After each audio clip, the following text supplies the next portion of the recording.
Hey you, it's Allison. I'm a death doula, grief educator, and coach, as well as an end of life services planner. I am recording this on my PC versus my phone, thus the really cool headset. Every time I tried to record this video on my phone, it just wasn't working. Anyways, I'm here to chat with you about some key components about that I talked about last night. I was a guest speaker for the International Doula Life Movement's annual birthday bash, and the IDLM, or International Doula Life Movement, is the organization that I got my certification from as a death doula, among other things, particularly and all the additional support that they provide. And so I got to be one of the guest speakers for this event, and my the theme of the event was focused around community, and my particular topic was focused around how do we create community and why having community is important when we're going through the grieving process. So I just wanted to share a small component of it with you, and I want to see how it resonates with you. So I'm a big metaphor and I like to create acronyms, helps us remember things easier. At least it does for me. So I created an acronym out of the word grief. And so I wanted to touch on a couple of components of that acronym and what really hit in meaningful ways to my audience. And so the first one in the G for the first letter in grief, it stood for or stands for the gratitude for shared memories. And this one was interesting because the intention behind that is when we're in community, we get the opportunity to share the memories of our loved ones, particularly it doesn't we don't get to talk about it that much outside of other people who really understand or semi understand what we're going through.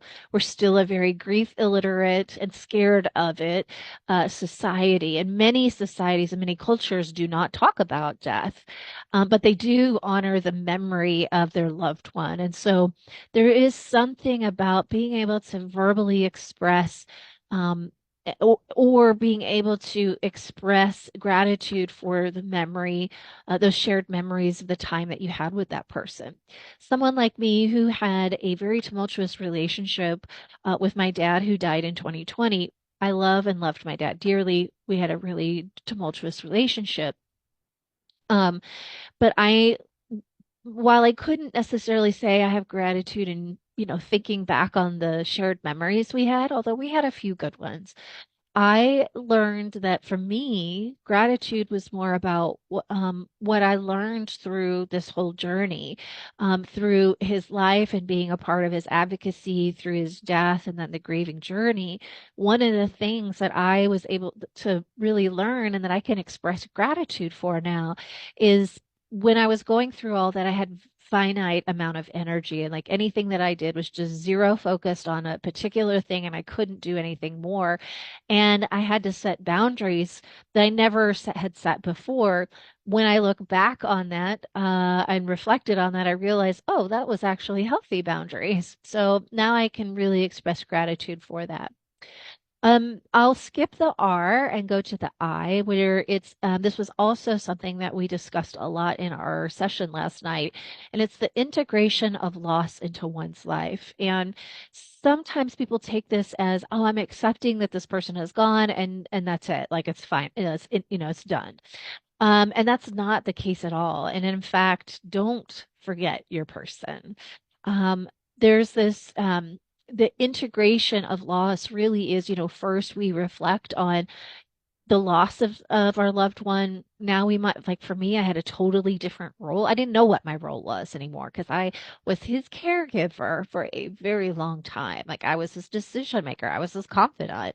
I had purpose with him, and that was gone. And I had all this time that I didn't know that I had because it was focused in on the care of my dad. And so my reflection of like, what am I in now? The integration of that reflection is what is now my new role? What is it that I want to fill my time with now, while I'm going through this grieving journey? And then I'll skip the E, but the last one is F, and that's finding meaning in the midst of pain. Now, I will say this. there can be no meaning, in my opinion. It's hard to find meaning in a tragic death or a death that we don't know what happened or why it happened. Like it's hard to say, oh, I find meaning in my dad's death.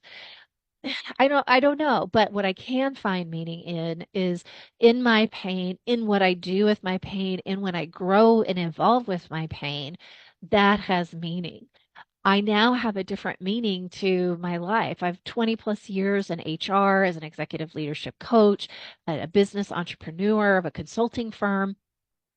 And this whole thing changed my path. I'm still supporting people through tough transitions, and I would have never gone this part of my journey had it not been through my experience with my dad's death and my grieving journey.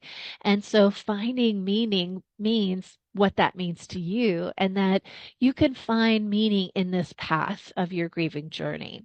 So we actually go into more detail about the full acronym of grief and what that means in community. What we found in our session last night is we were able to create virtually, and we had people all over the world on this call. And what we discovered was we were able to create community in a short period of time and facilitate a safe space for people to talk about their loved ones. Several people had never talked about them publicly because they were always focused on someone else, or they just were too afraid to talk about the circumstances around their loved one, or there were so many questions like, I don't, maybe I don't, shouldn't talk about it. And we were able to create a space for people to share authentically, and the whole community held space for them. So it's possible to make it happen virtual as well as in person. And community can mean just like what happened last night, or community can mean just your family or your group of friends or your spiritual group or your community volunteer group, whatever community means to you. There is power in community as we grow and meaningfully move through and with our grief. So let me know what resonated for you. I'd love to know what your thoughts are. And if you have any interest in the mini program, it's a 4 week mini program where we talk about grief, define grief, how it manifests itself. And then we've got a really cool art project that comes with it too. So let me know if you're interested in that. But I'd also love to know what resonated most with you.